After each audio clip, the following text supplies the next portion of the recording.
One of the most common questions that parents love to talk to me about is the question of how tall will my child be?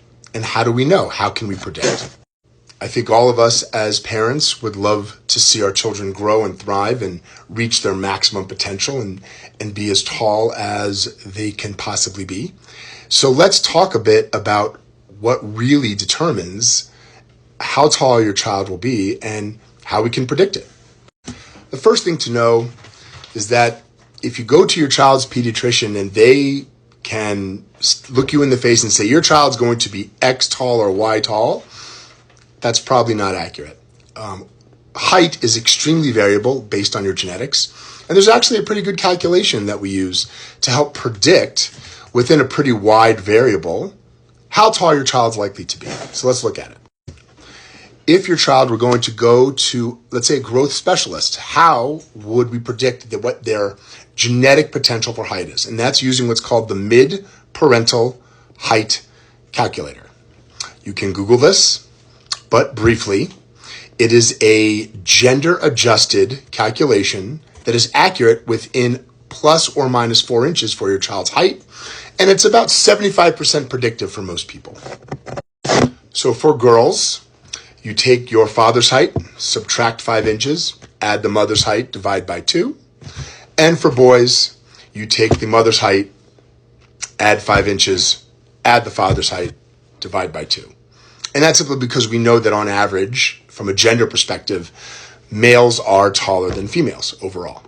And that, once again, is accurate within plus or minus 4 inches. So what are the things that impact the outcome of this mid-parental height? As you probably guessed, the number one and two factors are, one, the height of your parents. If your parents are tall, obviously, an average of their height is going to create a taller child. And your gender. Boys, on average, are taller than girls.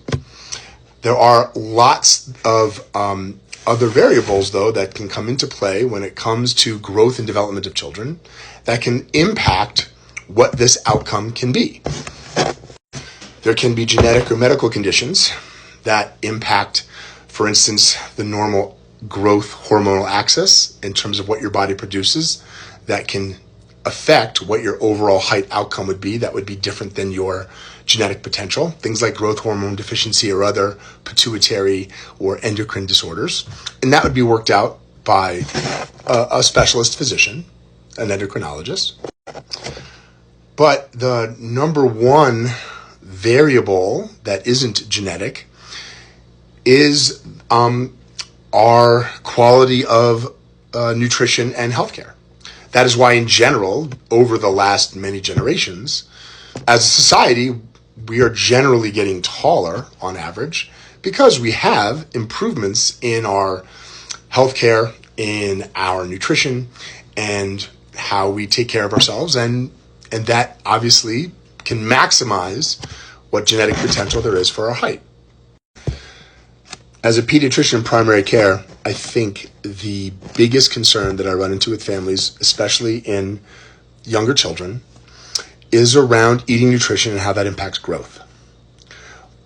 If you are a parent that struggled with a child that has sensory issues, developmental issues, behavioral concerns and behavioral issues around eating, restrictive eating behaviors, maybe even being on the spectrum or other neurodevelopmental disabilities or issues, all of that can affect your child's nutritional status, which can ultimately impact long-term adult height. By far, this is the most important variable that we can actually intervene on and do something about when it comes to our kids reaching their genetic growth potential. So follow along. We're going to do a series on growth and height and what parents and families can do to help their children. You can't help how tall your parents are, and you can't change your genetics. But obviously, our relationship with food and nutrition is something that we can do, and it is a major concern, I think, with lots of families that have young children, toddlers, preschoolers, where eating is a challenge and their relationship with food is a challenge. Looking forward to talking more.